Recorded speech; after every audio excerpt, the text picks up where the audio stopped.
Então, bom dia a todos. Espero que todos estejam bem, né?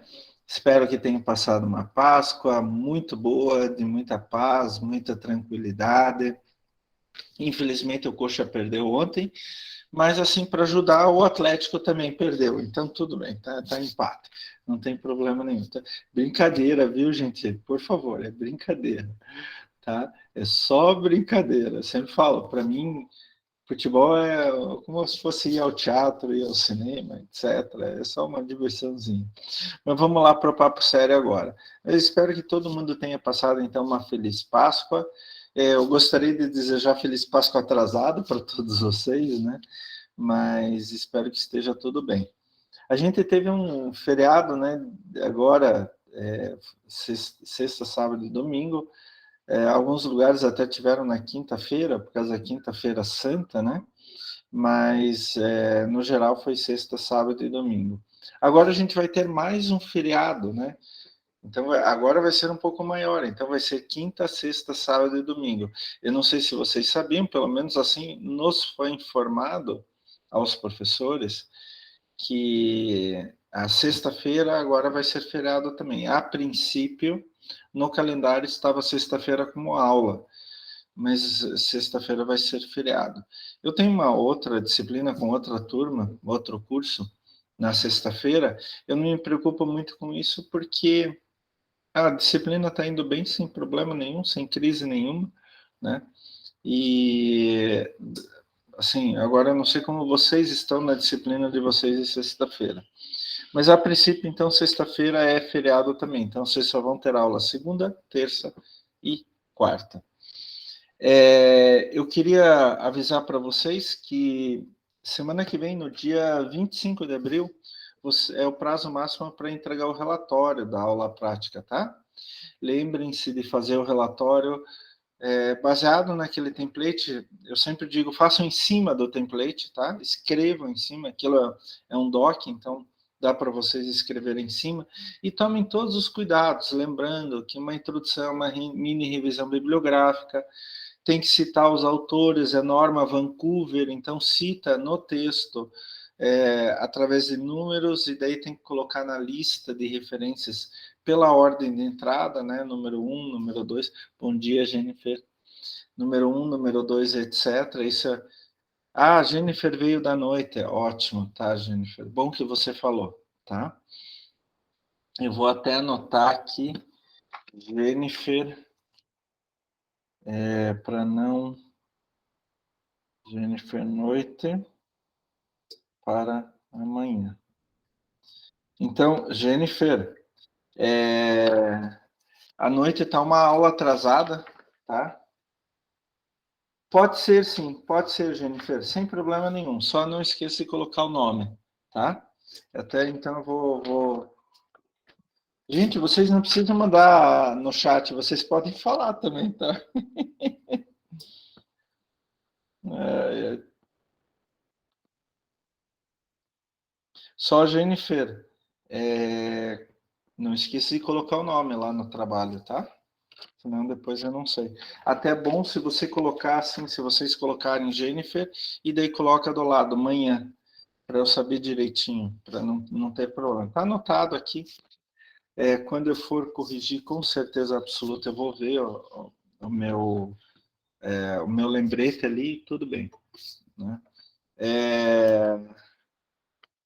Então, o que que eu estava falando? O que que eu estava falando, gente? É duro ficar velho. O que que eu estava falando, pessoal? Não me lembro mais.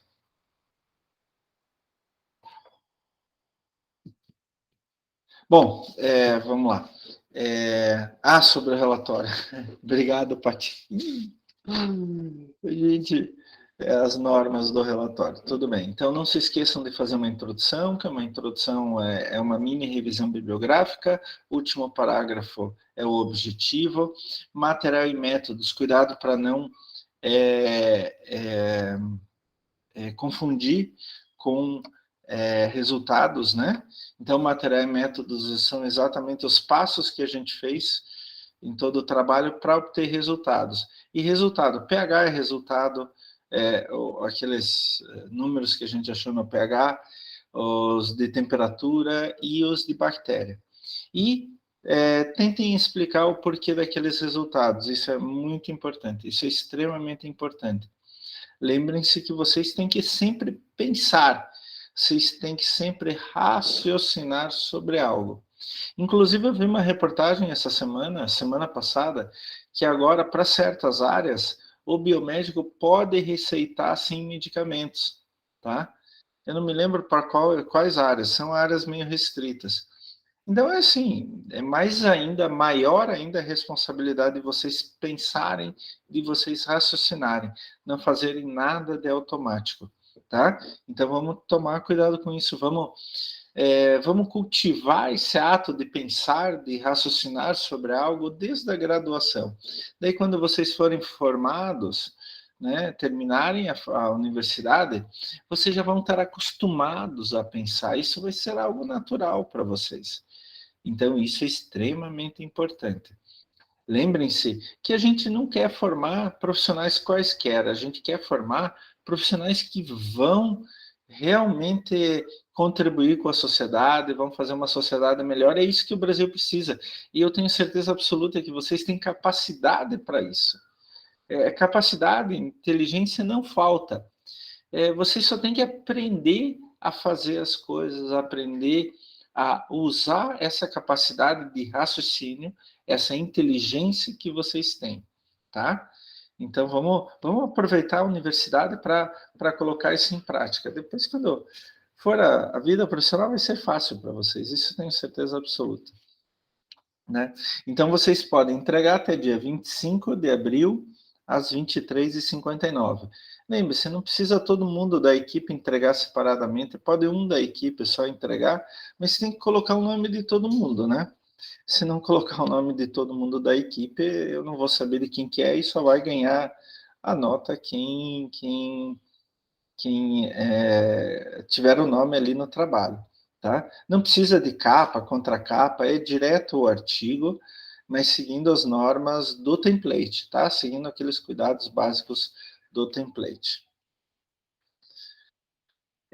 Daí, semana que vem, a gente vai ter uma revisão, né? Então, eu vou mandar para vocês, vou colocar aí no Ava um jogo de slides, onde que eu vou pegar exatamente os mesmos slides da sala de aula, e eu vou escolher aqueles slides mais chaves, né?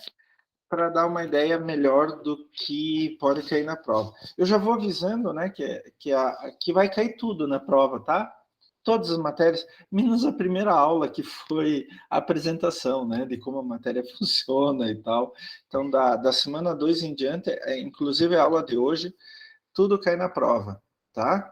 Então, fiquem de olho nisso daí, vai ter bastante matéria para estudar, mas semana que vem daí eu vou postar com antecedência, provavelmente no início do feriado já posto o jogo de slides, vocês já podem dando uma olhada, e daí daqui 2 semanas a gente faz a prova presencial. Gente, eu queria que vocês, daqui a 2 semanas a prova, mas eu queria que vocês já fossem pensando nisso, porque faz o que, 2 anos que vocês não fazem prova presencial. Então, vocês vão ter que voltar a todo o esquema da prova presencial, né? Então, assim, tem gente que entrou depois, mas os períodos mais adiantados dessa turma, 2 anos já, praticamente sem prova presencial, e eu queria que vocês tomassem os cuidados, principalmente psicologicamente, tá? Eu sei que a gente teve que mudar do presencial pro online, foi abrupto, foi de repente e foi complicado. E foi para os professores também, tenho certeza absoluta disso. Foi para os professores. Mas, assim, agora a gente tem que voltar do online para o presencial. O problema é principalmente a prova, né? Principalmente a prova. Então, vamos nos cuidando psicologicamente, porque a prova no online é muito, muito, muito, muito diferente do que a prova presencial. tá? Então, vamos tomar cuidado com isso, vamos nos preparar, principalmente estudando bastante, tá? Porque na prova presencial não tem chance nenhuma, obviamente, né? Então, a gente tem que principalmente se preparar bastante, estudar bastante e pensar bastante. Bom, semana que vem a gente fala um pouquinho mais sobre a prova. Agora vamos terminar nossa matéria do bimestre, né? Então eu vou compartilhar aqui. Hoje a gente vai ver qualidade do ar 2. Já estamos na semana 12. Olha lá, a gente já passamos da metade, né, da disciplina. Então, agora a gente vai ver a segunda parte de qualidade do ar. Bom, a gente já falou sobre qualidade do ar, uma introdução à qualidade do ar, o que é poluição do ar, etc. Agora a gente vai falar dos poluentes e análise dessa qualidade do ar, né? A aula hoje é um pouco longa, então, mas inclusive se assim, se alongar muito a aula, não tem problema, a gente termina ela na semana que vem, sem crise nenhuma, no comecinho da aula da semana que vem. O importante é que a gente entenda bem. Quando a gente fala da classificação dos poluentes, tipos de poluentes que tem no ar, é muito diferente do que a gente já viu na água, mas muito diferente mesmo.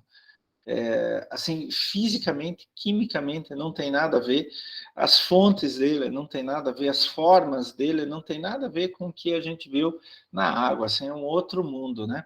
Tanto que o pessoal se especializa em poluição do ar, poluição da água, porque é uma coisa muito diferente.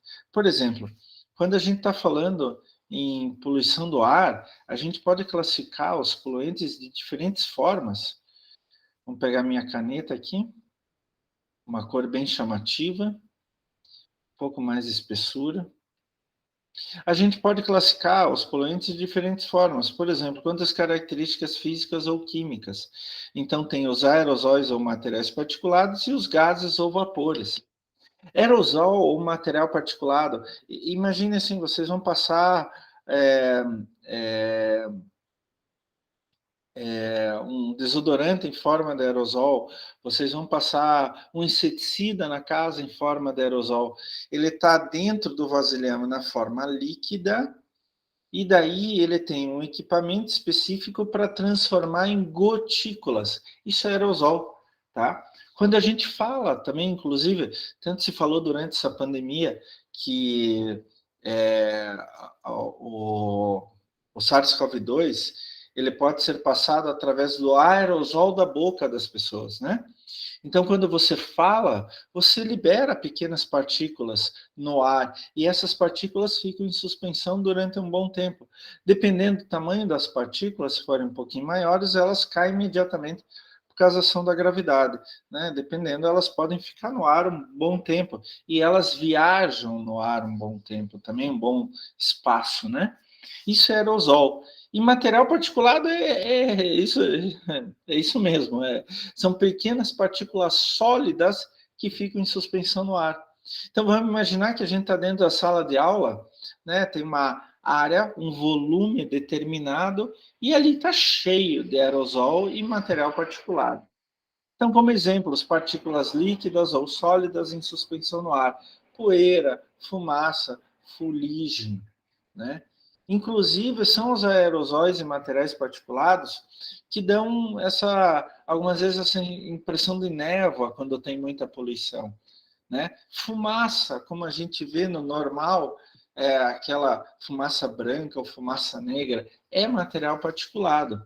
Então, aerosóis e materiais particulados são aerosol, partículas líquidas, que ficam em suspensão no ar, e material particulado, partículas sólidas, que ficam em suspensão no ar. Muitos desses a gente pode ver, alguns desses a gente não vai conseguir ver. Agora, tem um grupo que é extremamente importante, que a maioria dos casos a gente não vê, que são os gases ou vapores. Por exemplo, monóxido de carbono, que é CO, né? Dióxido de carbono, que é CO2, óxidos de nitrogênio, os NOx, dióxido de enxofre ou óxidos de enxofre, que são os SOx, né? Esses são gases ou vapores que normalmente a gente não vê. Muitos desses não têm cor e muitos desses também não têm cheiro. Alguns têm cheiro, você sente pelo odor se ele está presente ou não. Então, quando a gente fala da classificação dos poluentes do ar quanto às suas características físicas ou químicas, a gente tem os aerosóis ou materiais particulados, né? Partículas líquidas ou sólidas, e os gases ou vapores. Qual é o principal? Gente, todos eles são ruins para a saúde humana, saúde dos animais, saúde do ecossistema em geral, tá? Outra maneira que a gente pode classificar os poluentes do ar é quanto à fonte, né? Da onde que eles vêm, né?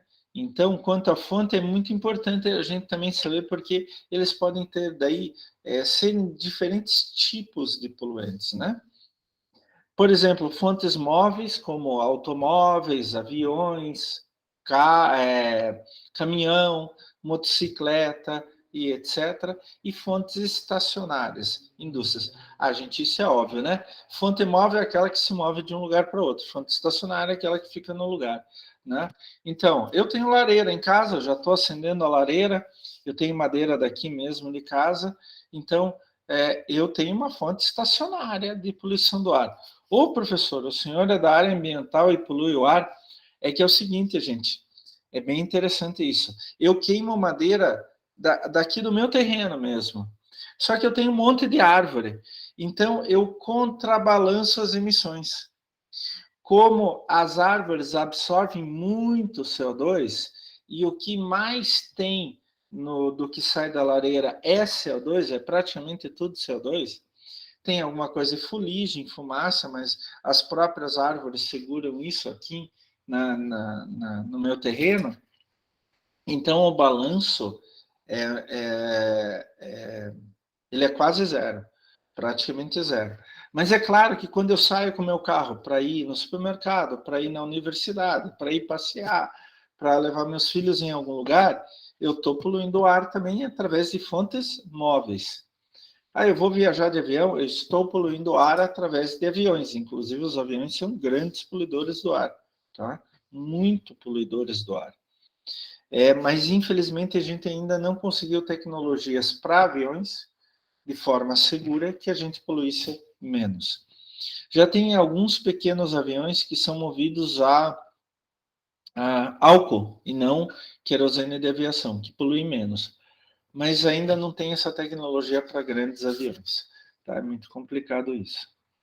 Então, quanto às fontes, da onde vem este poluente, tem as fontes móveis, automóveis e aviões, e as fontes estacionárias, indústrias. Agora tem um negócio muito legal. Quanto à sua origem. Origem, né? É um pouco diferente das fontes. Opa, deixa eu voltar aqui. É um pouco diferente das fontes. A origem, ela não se refere do local aonde veio, mas a forma que o poluente está.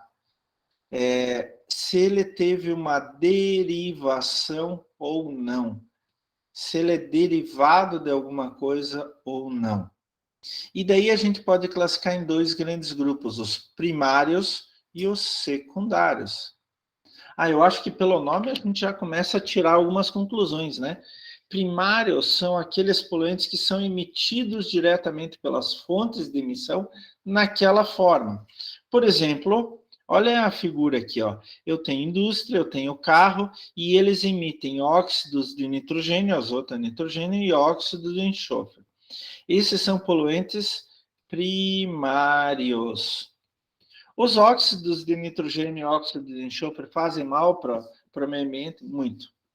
Então, eles são emitidos nessa forma. E daí a gente também pode ter os secundários, que são aqueles derivados dos poluentes primários. O que significa isso?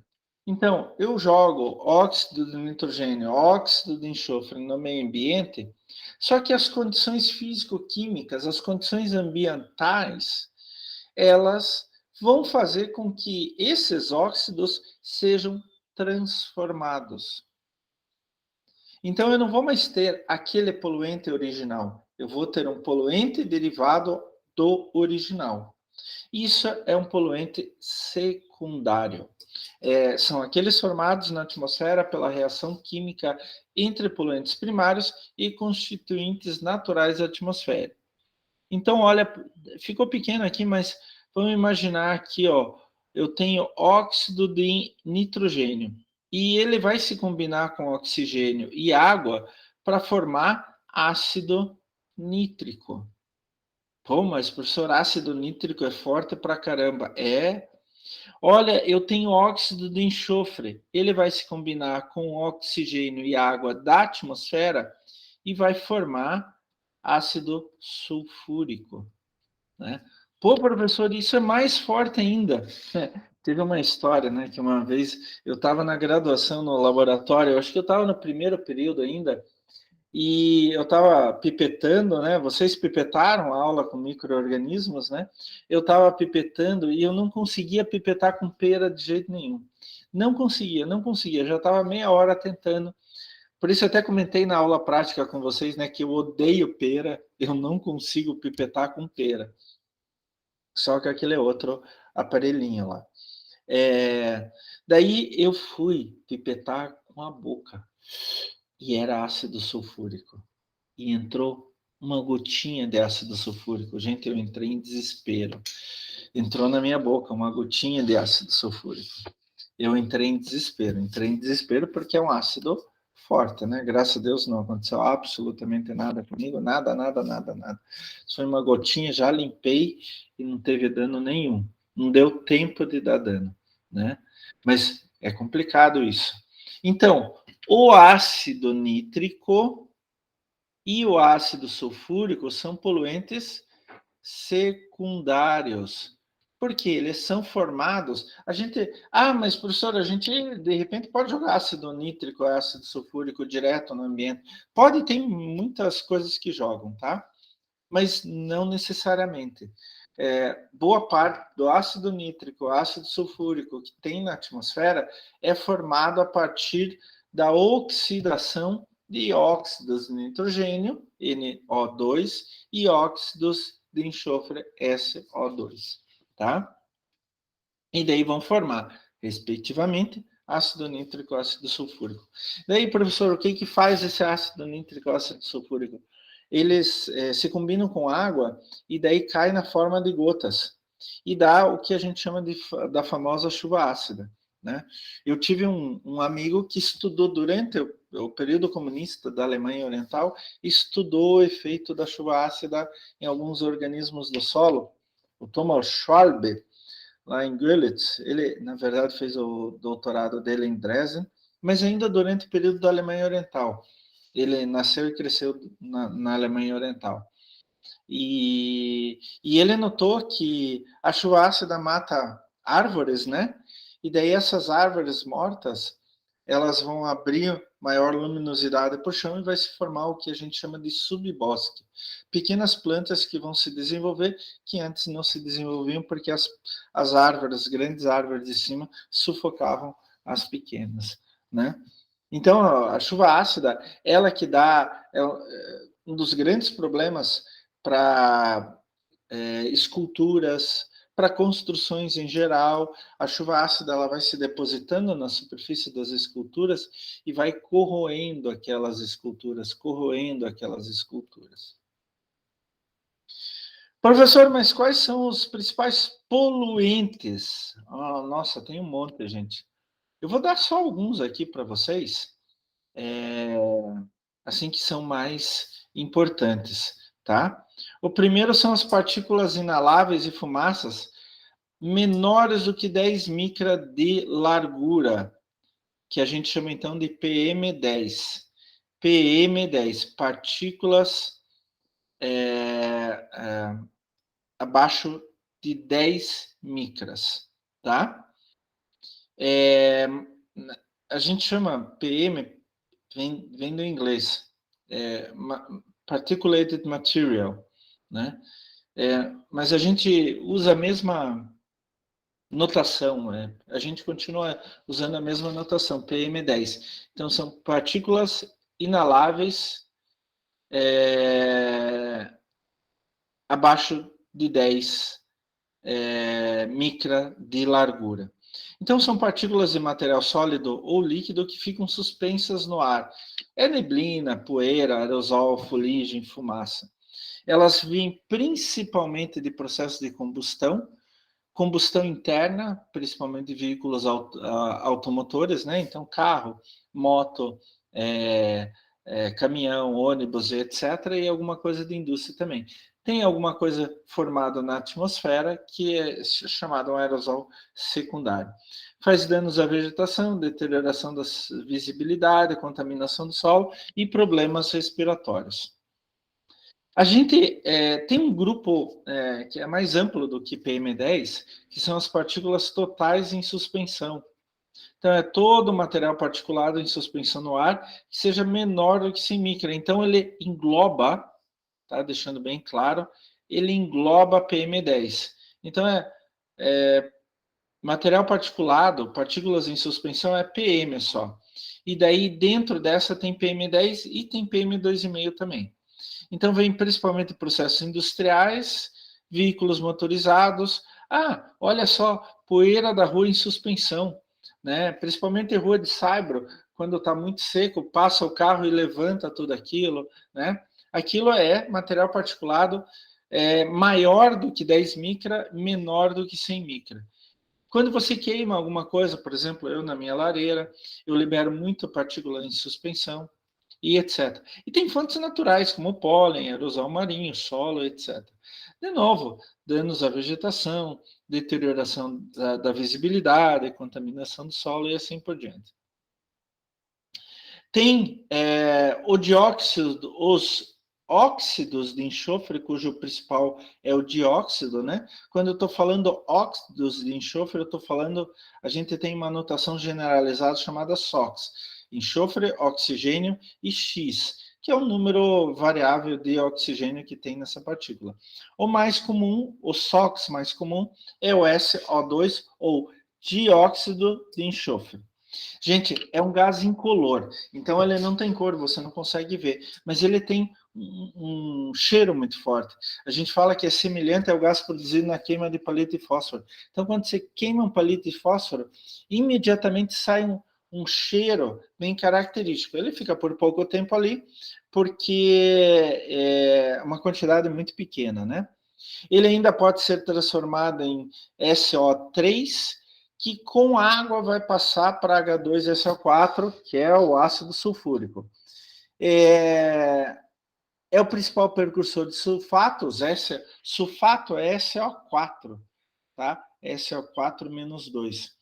É o principal componente das partículas inaláveis. O SO4, ele também é uma partícula inalável, tá? Vem de processos que utilizam queima de óleo combustível, como carros, por exemplo. Refinaria de petróleo libera muito dióxido de enxofre. Veículo a diesel. Aí que eu vou contar uma historinha, né? A Operação Lava Jato tem a ver com isso, gente. Operação Lava Jato tem a ver com isso. Como assim? A Operação Lava Jato tem a ver com dióxido de enxofre. É meio estranho falar isso, mas é verdade. Aqui, a refinaria da Petrobras, ela sempre produziu diesel chamado S2000 ou S500. O que é isso? 2.000 ppm, 500 ppm, partícula por milhão ou miligrama por quilograma, né? De enxofre. O óleo diesel tem muito enxofre. Tem muito enxofre. E isso foi proibido pela legislação brasileira. Eles teriam que passar a produzir diesel S50 ou S10. Então, 50 ppm de enxofre, 10 ppm de enxofre. Mas, para fazer isso, a refinaria da Petrobras, aqui da Araucária, teria que ser extensamente modificada. Significa que ela teria que ser refeita, praticamente. E isso ia custar bilhões de dólares. Né? E eles começaram essa reforma. Eu acompanhei, até um aluno meu também acompanhou na parte ambiental toda essa reforma, etc. Só que quando o poder público gasta bilhões, vocês sabem o que pode acontecer. Né? Pode ter sérios problemas de corrupção. E isso que aconteceu lá. E uma das maneiras deles lavarem o dinheiro da corrupção era num posto de gasolina que existia na frente da refinaria. Então, muito do dinheiro lavado, roubado da refinaria, era lavado no posto de gasolina. Tá? Esse posto de gasolina tinha um lava-jato.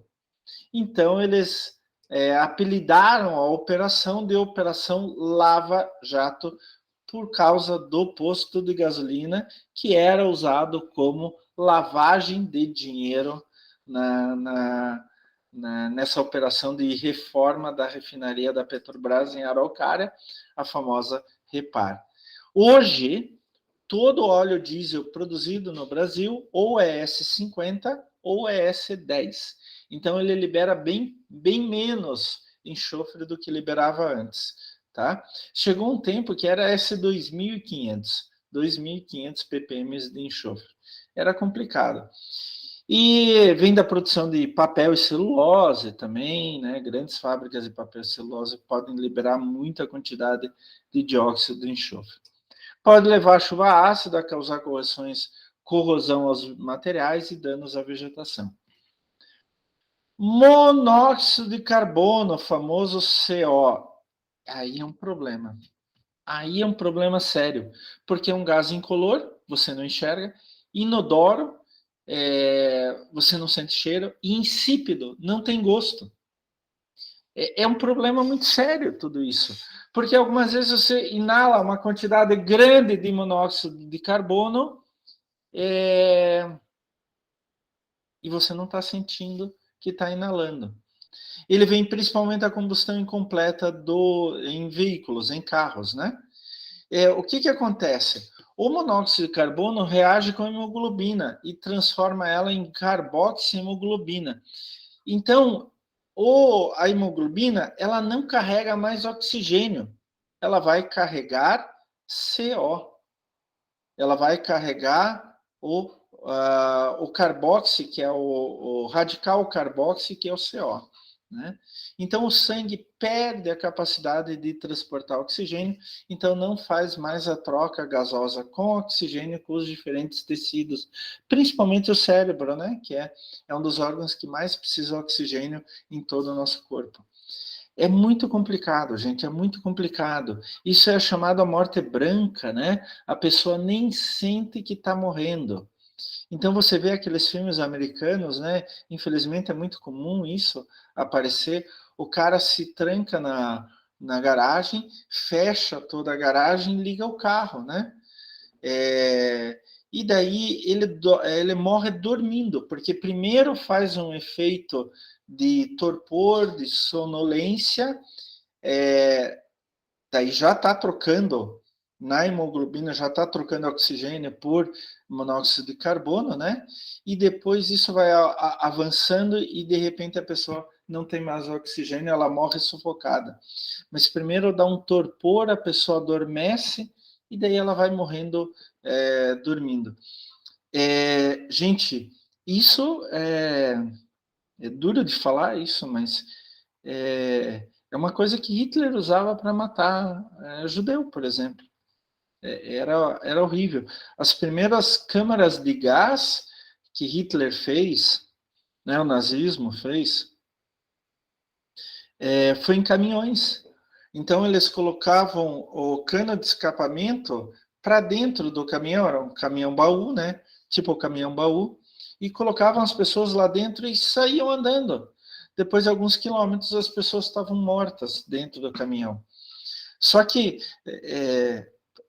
nossa, para mim, gente, dá um negócio a falar disso. Deixa eu respirar. Só que eles acharam que isso era bem pouco produtivo. E daí eles inventaram as câmeras de gás em campos de concentração. Eles diziam para as pessoas que elas iam tomar banho, em vez de sair água do chuveiro, saía gás. Mas aí saíam outros tipos de gás, que matavam mais rapidamente. Porque o monóxido de carbono não matava tão rápido que nem eles queriam que matasse. Então essa foi o que eles chamavam de solução final, né? É o horror em escala industrial, a matança em escala industrial. E eles começaram usando o monóxido de carbono, né? Depois vem o gás ciclone B, veio o gás ciclone B que era muito mais... Ashley está entrando. Veio o gás ciclone B que era muito mais mortal, né? E matava mais rápido. Daí eles começaram a usar o gás ciclone B em instalações fixas, né? Eu fui no campo de concentração. Eu vi como era feito. Fui no campo de Dachau, ao lado de Munique, no sul da Alemanha.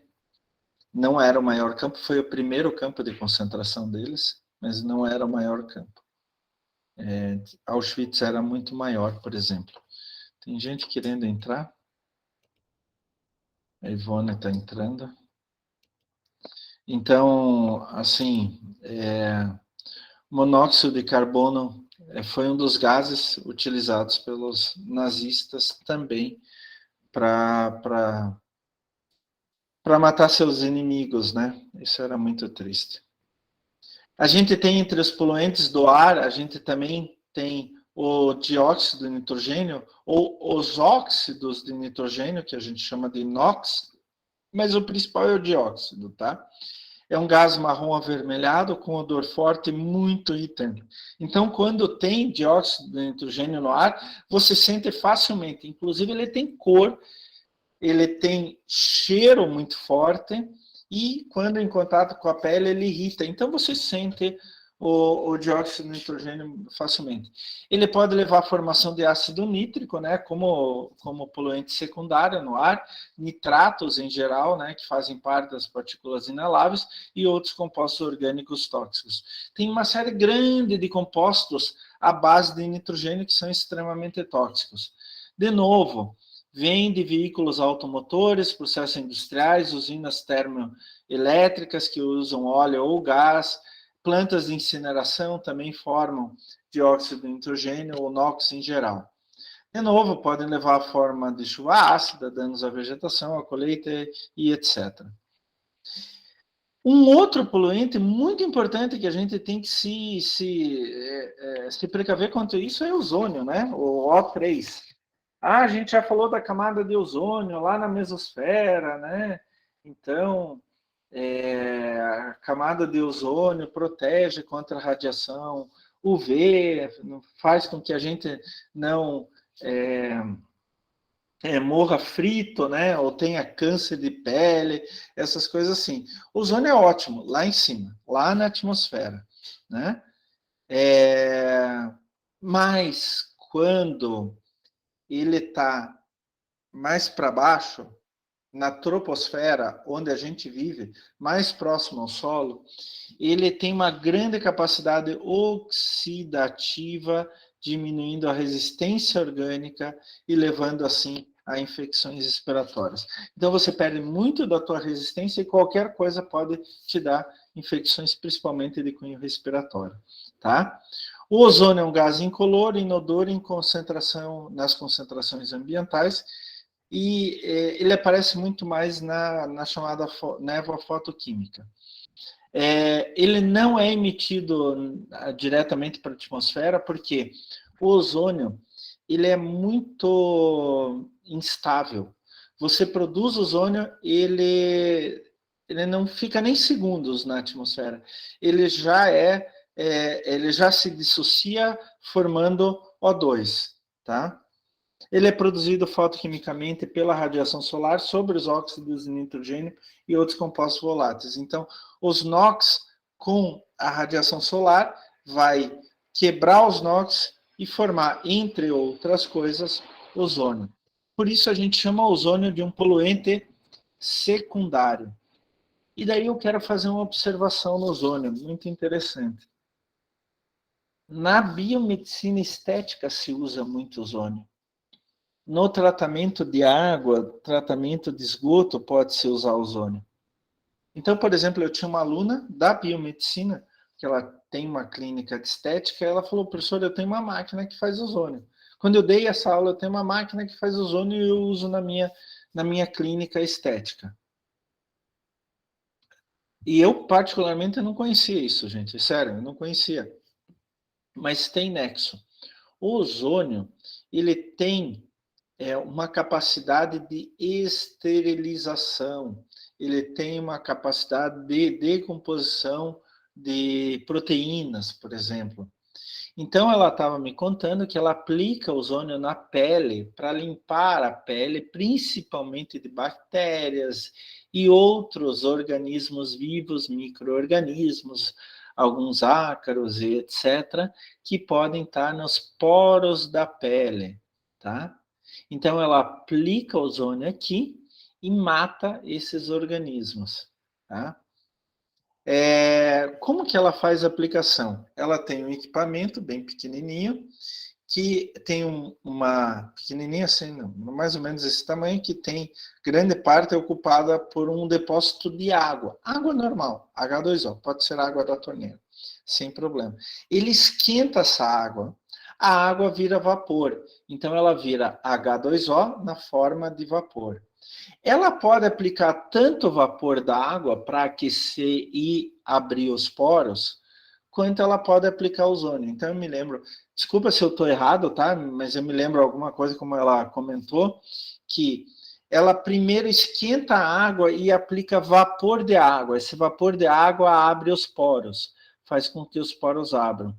Daí ela aplica, no vapor de água, ela aplica uma carga elétrica. Então, assim, tem o depósito de água, aqui embaixo esquenta, sai vapor. Aqui em cima, perto da saída do equipamento, ele tem a possibilidade, se você ligar um botãozinho lá, de jogar eletricidade. Essa eletricidade, quando em contato com o H2O, vai quebrar o H2O. Uma boa parte do H2O é quebrado. Ele se recombina, o oxigênio se recombina, formando ozônio, O3. Então, na hora que o vapor da água está saindo do equipamento, ele joga uma carga elétrica, a água se dissocia, liberando oxigênio, esse oxigênio vai se recombinar em ozônio, uma parte desse oxigênio vai se combinar em ozônio. Então, uma parte vai virar O2 e uma parte vai virar O3. Quem faz isso, essa carga elétrica. É jogado, assim, tem uma resistência elétrica, é jogado uma carga elétrica de um ponto para outro aqui, à medida que o vapor de água vai saindo. Daí sai vapor de água, sai O2 e sai ozônio, O3. Só que esse ozônio você tem que aplicar bem perto da pele, porque ele é tão estável, se você aplicar mais longe, ele não chega ao ozônio até a pele. Ele já se dissocia de novo, o O3 se dissocia em O2, tá? O2 e O. Daí esse O vai encontrar outro O e vai formar mais O2. Então vai sair oxigênio direto dali. Então ela tem que aplicar mais próximo da pele, tomar cuidado para não queimar a pele, porque aquilo está quente, né? Tomar cuidado para não queimar a pele, mas mais próximo da pele para o ozônio entrar. O ozônio entrou, ele tem uma capacidade esterilizante muito grande. Então, ele entrou, ele vai matar fungo, bactéria, algum ácaro, né, espinha que esteja ali, etc. Né? Mas, assim, tem que se tomar cuidado. O certo é a pessoa não entrar ozônio pelo nariz, tá? Porque isso pode entrar no pulmão e pode dar algum problema. Mas é lógico, para dar problema, ela vai ter que respirar muito ozônio. ela vai ter que fazer isso várias vezes, né? Seguidamente, dia a dia. E esse tipo de limpeza de pele com ozônio você faz poucas vezes, pouquíssimas vezes no ano, né? Se a pessoa começar a inalar muito ozônio, ela pode ter problemas sérios por causa da redução da capacidade, da grande capacidade oxidativa do ozônio, reduzindo a resistência orgânica do organismo da pessoa. Quem aplica, tome cuidado, o certo seria usar pelo menos uma máscara, tá? Para não ter tanto contato com oxigênio, com ozônio, tá? Então, só uma curiosidade, dentro da biomedicina estética, se por acaso eu estiver errado em alguma coisa, vocês têm liberdade para me corrigir sem problema nenhum. Padrões de qualidade do ar, muito importante. Cada poluente atmosférico tem um padrão. Então, eu tenho material particulado 10, MP10, material particulado 2,5, MP2,5, dióxido de enxofre, dióxido de nitrogênio, ozônio, fumaça, monóxido de carbono, partículas totais em suspensão e chumbo. Chumbo é um negócio muito interessante. Por quê? Chumbo, antigamente, aqui no mundo inteiro, mas aqui no Brasil também, se usava chumbo como antidetonante na gasolina. Então, para a gasolina não explodir, se colocava um pouquinho de chumbo. Daí, esse chumbo fazia com que a gasolina não explodisse com qualquer coisa, né? Só dentro do cilindro lá, etc., numa condição específica. Este chumbo no Brasil foi substituído por álcool, tá? Então, o álcool hoje serve de antidetonante na gasolina.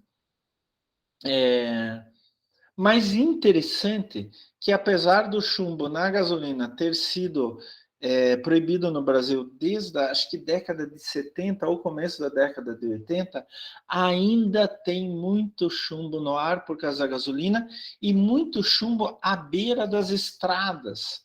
Uma vez eu fiz um trabalho com uma aluna e a gente coletou solo nas estradas, nas saídas de Curitiba. E todas as estradas, o solo à beira da estrada tinha chumbo, uma quantidade anormal de chumbo. Os padrões de qualidade no ar, eles, na verdade, regem o nível máximo de concentração de um poluente para a atmosfera, permitido por uma autoridade regulatória, no caso é o CONAMA, Conselho Nacional do Meio Ambiente, foi a resolução 491 de novembro de 2018. O que mais interessa dentro desta legislação é que ela é muito interessante, prestem atenção. Ela tem 3 níveis de poluição: atenção, alerta e emergência. Tipo assim, se o poluente chegar no nível de atenção, opa, vamos prestar mais atenção agora, vamos fazer mais medições. Se ele chegar ao nível de alerta, opa, levanta as orelhas e já vamos sair do banco aqui, que alguma coisa está acontecendo. Mas se ele chegar no nível de emergência, para tudo, ninguém sai de casa, ninguém respira, vamos tomar um monte de ação, né? O que eles querem com isso? Existem certos padrões que o ser humano pode ser submetido sem grandes problemas. É claro, gente, que todo poluente a longo prazo, mesmo que em pequena quantidade, a longo prazo, ele vai dar algum problema, tá? Vai dar algum problema. Sempre. O nível de atenção opa, agora está começando a ficar perigoso. Daí o problema já é bem maior. Alerta opa, vamos examinar o que está acontecendo com detalhe, com lupa, com microscópio. E emergência, para tudo, porque agora está desesperador. É mais ou menos assim. Então, vamos pegar aqui o dióxido de enxofre. Ele é micrograma por metro cúbico de ar em média de 24 horas. Então, em 24 horas, eu fico coletando o ar, vou analisar o ar, vou mostrar depois como faz isso. E daí ele não pode ultrapassar isso.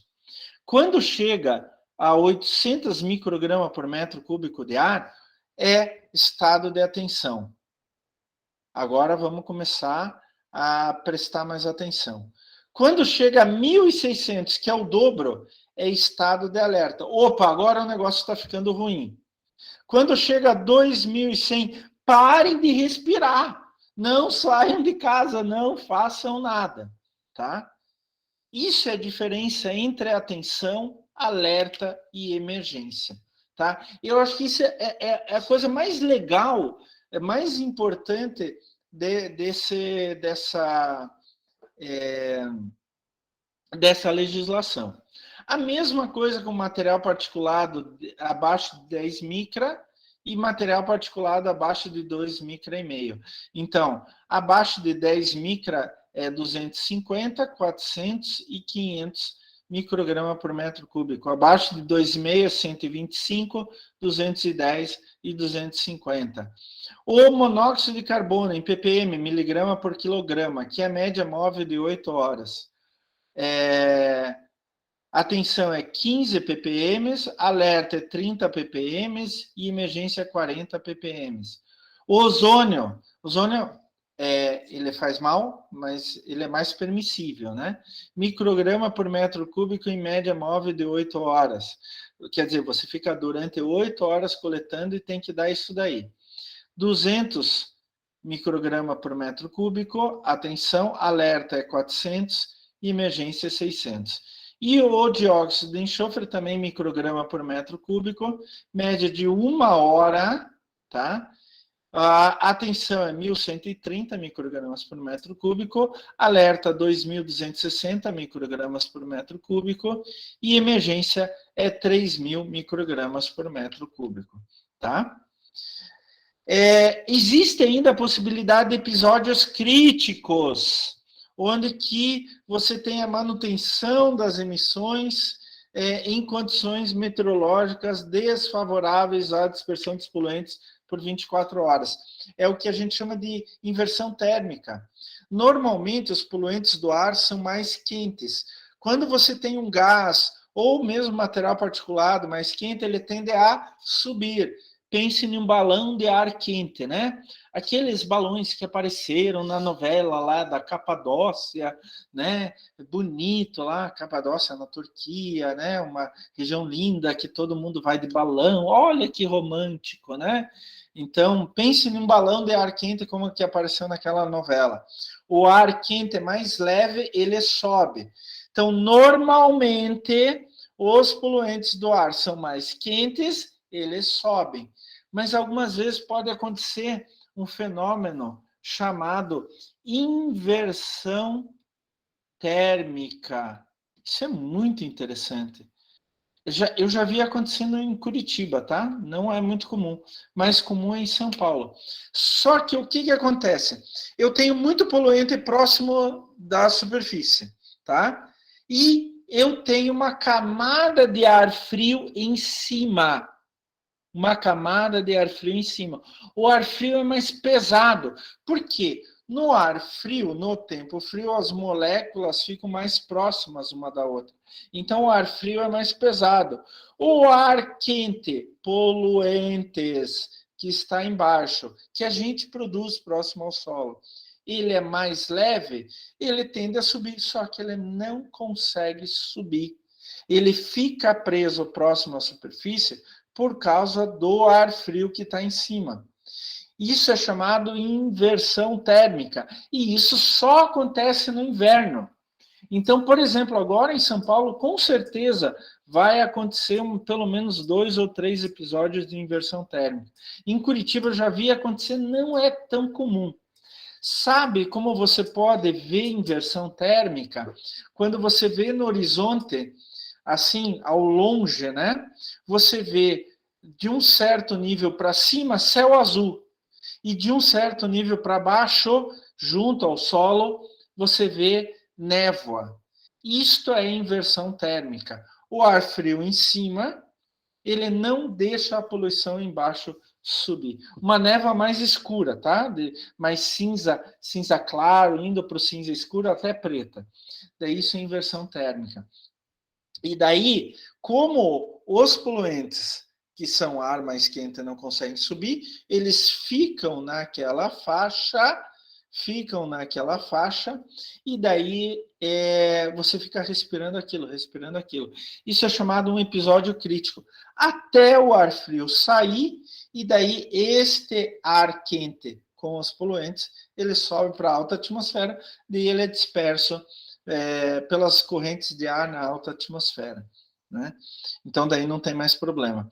Então, isso é um episódio crítico. E daí, esta área, pela lei brasileira, uma área que está sofrendo inversão térmica muito crítica, ela pode ser fechada. As pessoas vão ter que ficar em casa. Eu nunca vi isso acontecer no Brasil.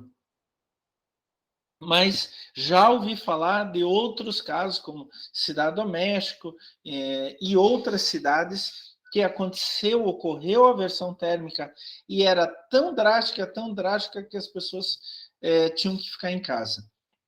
Elas não podiam sair para a rua de tão ruim que foi essa inversão térmica, de tanto poluente que ficou concentrado próximo à superfície.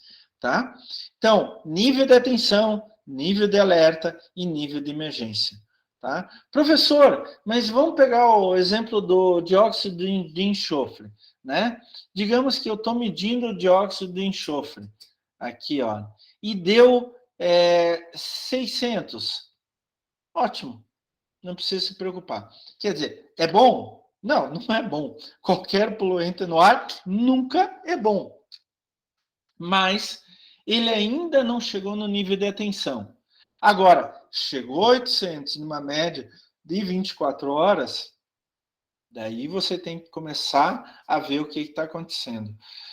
Chegou a 1.600, já dispara alerta, olha, prestem atenção, etc. Chegou a 2.100, fecha tudo. Absolutamente fecha tudo. E esse é o espírito da legislação sobre a qualidade do ar hoje no Brasil. Tá? Qualidade do ar sempre foi algo meio deixado de lado. Daí, nos últimos 20 anos, se deu muita atenção à qualidade do ar aqui no Brasil. E daí a gente ainda pode fazer ou calcular o chamado índice de qualidade do ar. Né? Índice de qualidade do ar. Então tem uma fórmula, não precisam decorar essa fórmula, né? Então, aqui é a concentração inicial na faixa, a concentração final, concentração inicial, a concentração inicial da faixa, onde tem a concentração medida, a concentração inicial, e daí você chega em um índice de qualidade do ar, tá? Este índice de qualidade do ar, ele vai classificar em qualidade do ar boa, média, ruim, muito ruim, e assim por diante, tá? Isso vai depender de uma série de coisas. E daí, em relação ao resultado aqui, por exemplo, no índice geral, 0 até 40. Se você pegar por poluente, a qualidade do ar boa do material particulado 10 é 0,50, 2,5 é 0,25, do ozônio é 0 a 100, monóxido de carbono 0,90, dióxido de enxofre 0 a 200 e dióxido de nitrogênio 0 a 200, dióxido de enxofre 0 a 20. Mas não precisam decorar isso, tá? Então, quando um órgão ambiental fala a qualidade do ar está boa, significa que foi feito um cálculo em relação à concentração inicial e à concentração final dos diferentes poluentes medidos, colocados numa fórmula geral, que daí sinalizava se a qualidade do ar era boa, média, ruim, muito ruim, e assim por diante. Tá? Eu só estou mostrando para vocês, não precisam decorar essa fórmula, não precisam decorar essas faixas, pelo amor de Deus, eu não decoro isso daí, tá? Eu só estou mostrando que é possível você calcular a qualidade do ar a partir de uma média ponderada da qualidade do ar dos diferentes poluentes. Professor, tá, legal. Professor, numa boa, sem problema nenhum. Mas como que eu vou medir a qualidade do ar? Olha, a gente não pega. Professor, a gente foi lá no Rio Barigui, pegou a água. E daí a gente levou para o laboratório, fez umas análises. Né? Isso eu entendo. A gente ainda não teve solos, mas eu entendo, professor, que a gente vai lá pegar um pouco de solo e vai levar para o laboratório e vai medir. Tudo bem, sem problema. Mas e ar?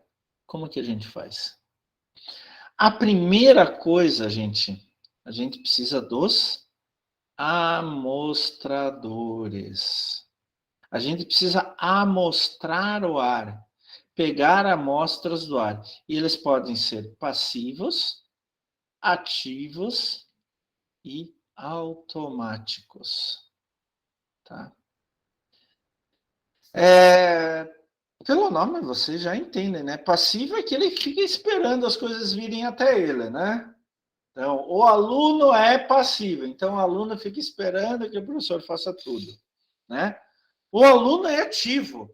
Então, antes da aula, o aluno já foi lá ver os slides, já estudou, já pegou bibliografia, já veio com dúvidas para tirar junto ao professor, né?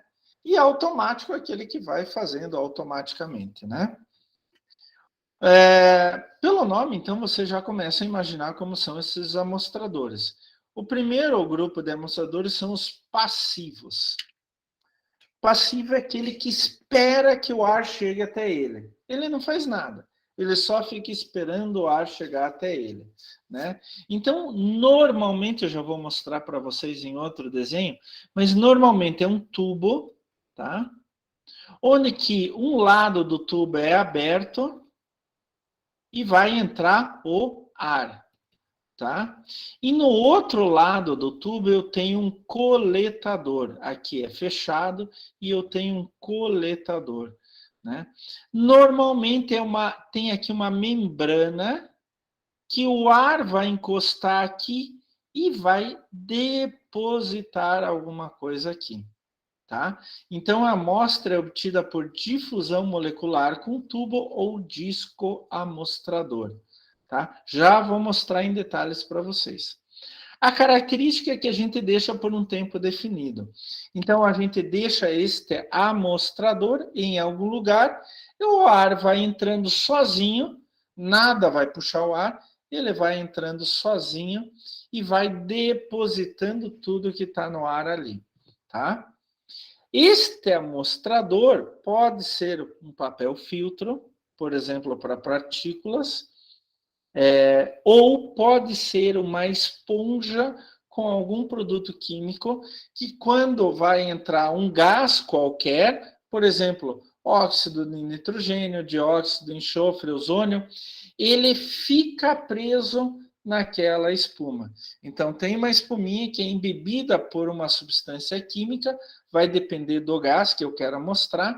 Daí, quando o gás entra, ele reage com aquela substância química, e daí a substância do gás, por exemplo, óxido de nitrogênio, dióxido de enxofre, ele vai ficar preso ali.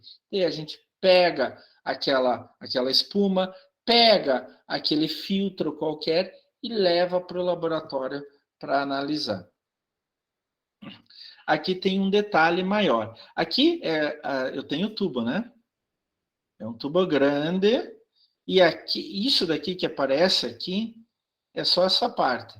É claro que vai depender do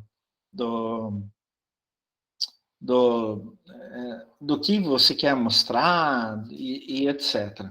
Então, primeiro, ele tem uma telinha de aço inox, que é para tirar partículas muito grandes.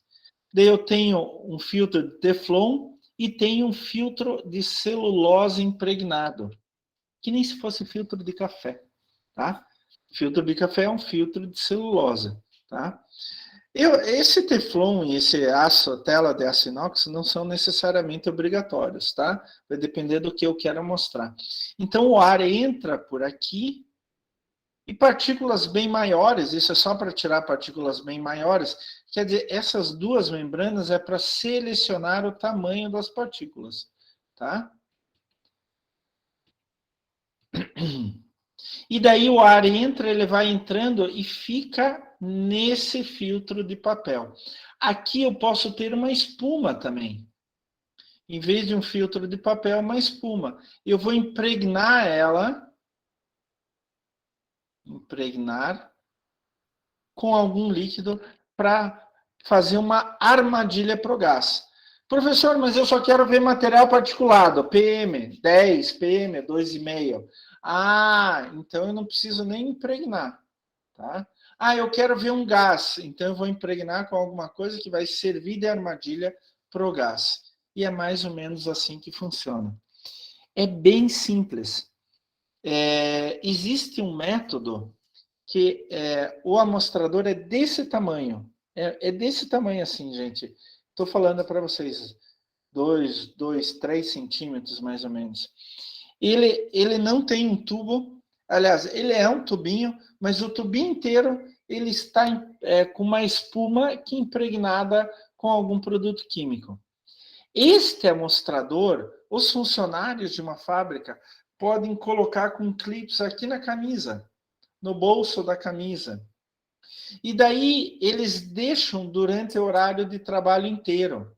Eles vão andando pela fábrica, vai entrando ar que eles estão respirando.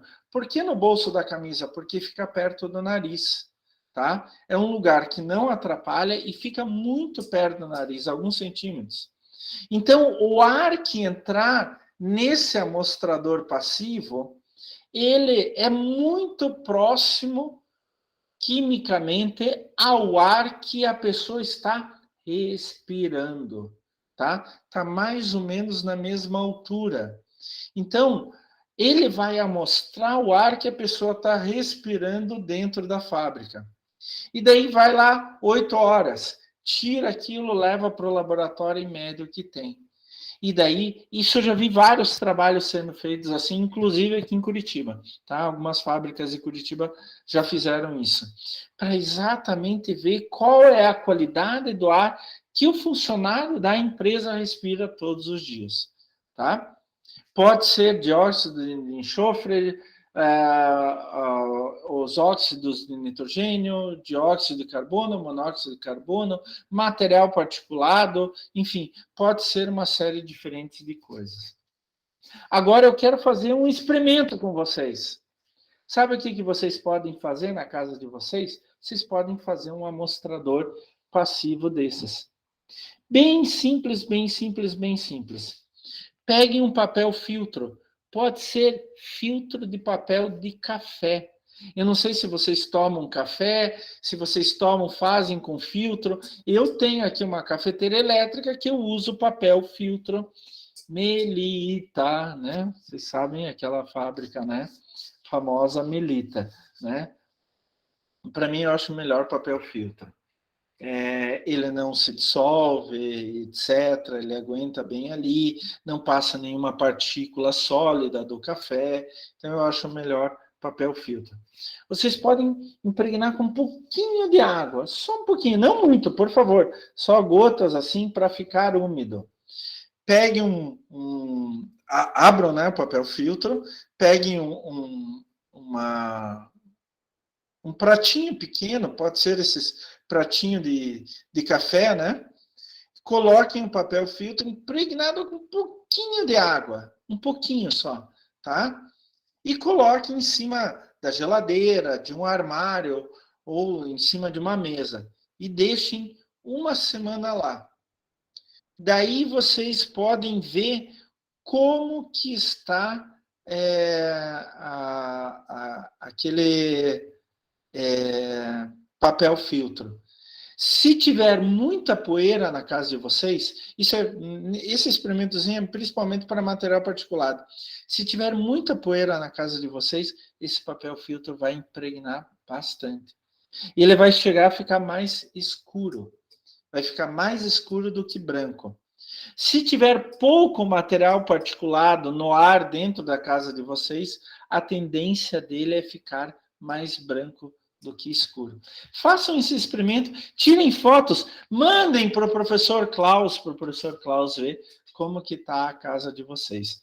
Eu já fiz esse experimento aqui em casa, eu moro do lado da linha verde e aqui tem muita poeira. A gente respira bastante poeira no nosso dia a dia, tá? É um problema sério, tá? Esse material particulado pode carregar alguns poluentes químicos também. Mas o mais comumente usado são os amostradores chamados de amostradores ativos. Ativo. Então, é aquele aluno que antes da aula do professor Klaus já vai lá na matéria, já lê a matéria, já pega material extra, vai na internet, vai na biblioteca virtual da Uniandrade, já pega uns livros, já lê sobre aquele assunto. Esse é um aluno ativo. Ele faz, ele vai atrás. Assim a gente também tem para a qualidade do ar. E são equipamentos normalmente muito grandes, são pequenas torres. Essas torres têm 1 metro, 1,5 metro de largura, de altura, perdão, para vocês terem ideia. Elas podem ser usadas para quase qualquer coisa. Aqui eu coloquei dióxido de enxofre, material particulado, mas assim, o que vai mudar? É só o filtro que está aqui em cima. Se eu quero só material particulado, eu deixo um filtro normal, como se fosse um filtro de café, tá? Esses filtros, que nem filtro de carro. Olha só! O filtro do ar do carro. Eu não sei se já foram levar o carro no posto de combustível para trocar filtro, para trocar óleo e tal. Daí o cara do posto vai dizer: senhor, senhora, quer trocar o filtro de ar? Ele, mas eu não sei, pode ser. Daí o cara abre o compartimento do filtro do ar e tira o filtro do ar. Depende do carro, ele é mais ou menos desse tamanho, dessa largura assim. E ele é feito de um tipo de papel também, tá? E assim são camadas de papel. Daí o filtro de ar originalmente é branco, branco, branco, bem branco. Ele abre assim, tá escuro, tá preto. Tem alguns caras que pegam ar comprimido e passam no filtro de ar para limpar. Não deixem fazer isso. Gastem dinheiro e coloquem um filtro novo, tá? Quando ele passa aquele jato de ar para limpar o filtro de ar, ele está estragando os poros, está aumentando os poros. Daí o filtro de ar perde a eficiência dele. O certo é trocar o filtro de ar inteirinho. Então, o que acontece? Antes de passar o ar por dentro do carro, ele passa por esse filtro. Daí o ar entra no carro, no motor, etc. O ar entra mais limpo, porque as partículas ficam ali. Então, você vai trocar o filtro de ar, está escuro. É o mesmo sistema do amostrador ativo. Ele pega ar debaixo do carro, passa pelo filtro, daí manda para o motor ou manda para dentro do carro sem problema nenhum, tá? Aquele que vai para dentro do carro ainda passa por um outro sistema de purificação, tá? Então, é a mesma coisa. Olha aqui a bomba de sucção. Então, o ar entra por aqui, aqui por cima, porque tem uma bomba puxando o ar para baixo, tá? Daí ele passa pelo filtro, tudo que tiver no ar fica parado nesse filtro aqui, e o ar passa e vai embora aqui por baixo, tá? Então, vocês podem ver que aqui tem um telhadinho, o ar entra por essas laterais aqui, passa pelo filtro, no filtro fica preso aqui, tá? Fica preso aqui, e daí o restante do ar sai por baixo. A gente pode simplesmente deixar um filtro de ar para material particulado. A gente pesa o filtro antes de colocar ali, daí quando passou um certo tempo, por exemplo, 24 horas, a gente abre o equipamento, leva esse filtro para o laboratório. Se a gente quer ver material particulado, a gente tem que secar o filtro para tirar toda a água, porque junto com o ar vem água, né? Vem vapor de água, ele vai ficar impregnado no filtro. Depois de secar, a gente pesa de novo. Daí a gente tem a diferença entre o filtro limpo e o filtro com o material particulado. A gente sabe quanto ele colocou de material, coletou de material particulado. Essa bomba, ela mede quantos metros cúbicos entrou. Então, por exemplo, eu encontrei 10 gramas de material particulado e ele coletou 100 metros cúbicos. Então, dá 1 grama a cada 10 metros cúbicos de ar, tá? Então, é bem simples isso. Ele vai medindo quanto ar entra em metros cúbicos, tá? E daí você mede o que estava ali. Professor, eu quero analisar dióxido de enxofre, né? Então, daí eu coloco um filtro impregnado com uma substância química que, quando o dióxido de enxofre passar por ali, ele vai reagir com essa substância e vai ficar preso ali, tá certo? É bem simples. E temos os amostradores automáticos. Depois eu até vou mostrar um vídeo, com isso, se der tempo ainda hoje, se não, comecinho da aula que vem. Os amostradores automáticos. Então, são equipamentos, esse é o mais comumente usado em medições de qualidade do ar urbano. Aqui em Curitiba, a gente tem, ali na Praça Ouvidor Pardinho, sabe a praça onde que o pessoal estava se vacinando? Eu até levei a minha mãe lá, as 2 primeiras doses, minha mãe tomou lá, na Praça Ouvidor Pardinho. Aliás, minha mãe já tomou a 4ª dose de vacina contra o SARS-CoV-2. Na Praça Ouvidor Pardinho, pelo menos para ter ainda, né, não sei se eles já desmontaram, um centro, um equipamento para controle da qualidade do ar. E esse equipamento é um amostrador automático. Então, ele tem equipamentos que puxam automaticamente o ar e ele já vai medindo os diferentes poluentes do ar. Então, ele pode medir com diferentes intervalos, 30, 60 minutos. Tem alguns amostradores mais modernos que fazem uma medição a cada minuto, a cada 30 segundos. Eles utilizam de princípios eletroópticos, vai depender do que eles vão medir. A amostra de ar entra numa câmara de reação, onde que vai ser submetido a um princípio eletroóptico, e daí aquele poluente vai ser medido. Ou uma reação química que dá quimiluminescência ou luz fluorescente, né? Um detector de luz, nesse caso, produz um sinal elétrico que é proporcional à concentração do poluente que está sendo medido. Então, vamos ver.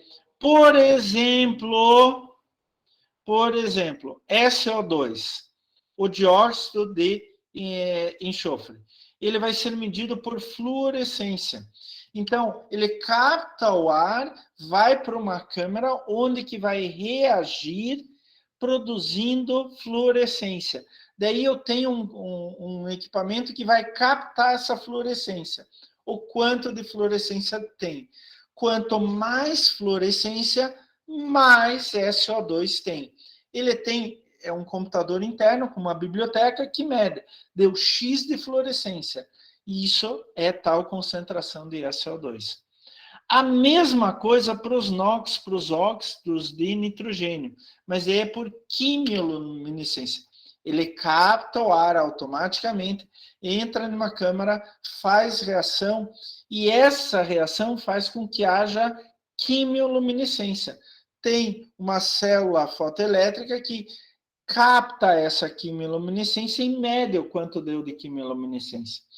Esse resultado da medição da quimioluminescência vai para uma biblioteca, onde que ele compara X de quimioluminescência dá X de óxidos de nitrogênio. O monóxido de carbono é medido por absorção de infravermelho não dispersivo. Os hidrocarbonetos, que são derivados de petróleo, por cromatografia gasosa e ionização de chama. O ozônio, por absorção de ultravioleta. E partículas em suspensão, por absorção beta, mas principalmente microbalança oscilante. Eu já vou mostrar a microbalança oscilante para vocês. Todos esses princípios eletroópticos são automatizados. Então, eu tenho um equipamento para cada um desses casos, tá certo?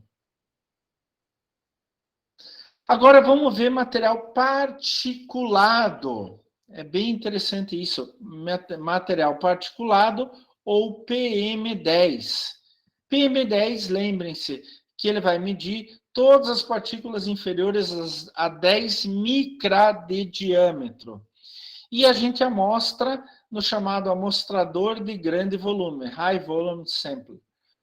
Ele tem, eu já vou mostrar para vocês, mas ali dentro do amostrador tem um filtro de fibra de vidro ou quartzo, que eu já falei para vocês, é previamente pesado, daí ele coleta o material particulado a uma taxa mais ou menos de 1 metro cúbico por minuto. Eu posso mudar essa taxa? Posso. Eu só quero meio metro cúbico por minuto, eu quero 2 metros cúbicos por minuto. Eu posso mudar essa taxa. Daí, depois de 24 horas, eu retiro o filtro do amostrador. Primeira coisa, eu vou dessecar esse filtro. Eu vou tirar todo o vapor de água. Tá? Por quê? O filtro, quando passa o ar durante essas 24 horas, ele vai também se impregnando com vapor de água, com água. E daí ele fica mais pesado. Mas eu não quero medir o vapor da água, eu só quero medir partículas inferiores a 10 micra. Então, eu vou ter um filtro especial para 10 micra, tá? E daí eu levo ele para o laboratório, seco e peso de volta. Eu tinha o peso antes da coleta e o peso seco depois da coleta. E como eu estava falando para vocês, né, um amostrador normalmente ele tem 1 metro e meio de altura, o ar entra aqui por essas abas laterais, pelos 4 cantos, né, pelos 4 lados. Então, essas são as abas onde que entra o ar.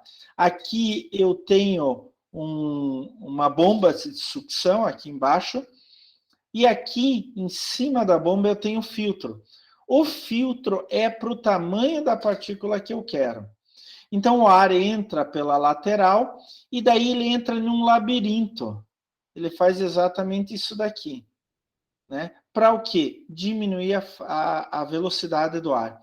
Porque o ar vem muito rápido e ele pode arrebentar o filtro. Então, ele diminui a velocidade, as partículas que estão aqui vão diminuindo e elas simplesmente caem aqui. Tá? Caem aqui. E daí, depois de 24 horas, por exemplo, eu levo esse filtro para o laboratório e vou medir. Tá? Para cada tamanho de partícula que eu quero, eu tenho um filtro específico. Tá? Eu posso também medir o material particulado 10 e 2,5 com um sistema que a gente chama de microbalança com elemento cônico oscilante. E o que é isso?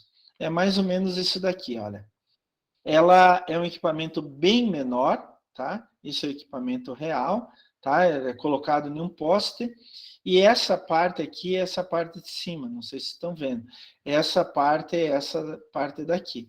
É claro que cada fabricante tem um modelo diferente. Então, o ar entra por aqui. Daí, aqui é uma câmara de amostragem. E aqui a gente aquece o ar. Por que a gente aquece o ar? Porque o ar, quando entra, tem material particulado mais água. Tá? Eu já falei para vocês no outro amostrador ali. Tem material particulado mais água. E eu tenho que tirar essa água. Eu tenho que jogar essa água fora. Quando eu aqueço aqui, a água sai na forma de vapor. Tá? E daí aqui pelo cano, esse cano está aqui dentro, tá? Pelo cano só vai cair material particulado. Qual é o material particulado? Eu posso fazer o 10 ou o 2,5. Vai depender do filtro que está aqui em cima. Tá? O filtro vai dizer se vai passar material de 10 ou material de 2,5. Daí ele cai nesta estrutura aqui. Aqui eu tenho um filtrozinho que cai o material. E aqui eu tenho uma tipo de uma balança. Balança, tá? Esta balança é uma balança oscilante. Como assim uma balança oscilante? Quanto é assim, ela está numa ponta aqui. Quanto mais partícula cair em cima da balança, mais ela vai oscilar. Não é que tem algo oscilando. Quem oscila a balança são as partículas que caem aqui. Quem oscila a balança são as partículas que caem aqui. E quanto mais ela oscilar, significa que mais tem partícula.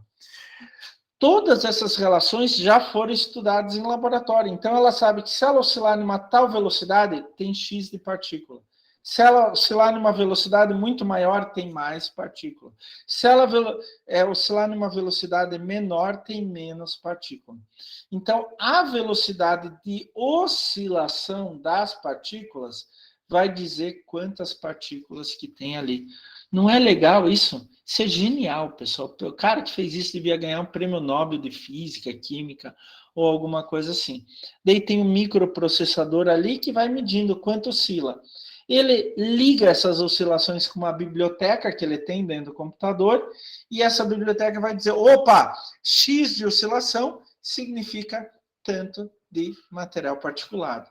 Daí, se o filtro for para 10, vai cair tudo de 10 para baixo. De 10 para cima, vai ficar preso no filtro. Tá? Daí ele vai dizer, se o filtro é para 2,5, vai cair tudo abaixo de 2,5. Tá? E daí, pela oscilação, ele vai dizer quanto deu de material particulado. Então, tem uma entrada seletiva para 10 ou 2,5, é o filtro. Isso é aquecido para eliminar a água das partículas. A amostra vai para um outro filtro anexado ao elemento vibratório da balança oscilatória. Então, a frequência de vibração, de oscilação, é alterada com a concentração de partículas. Quanto maior a concentração de partículas, maior a vibração.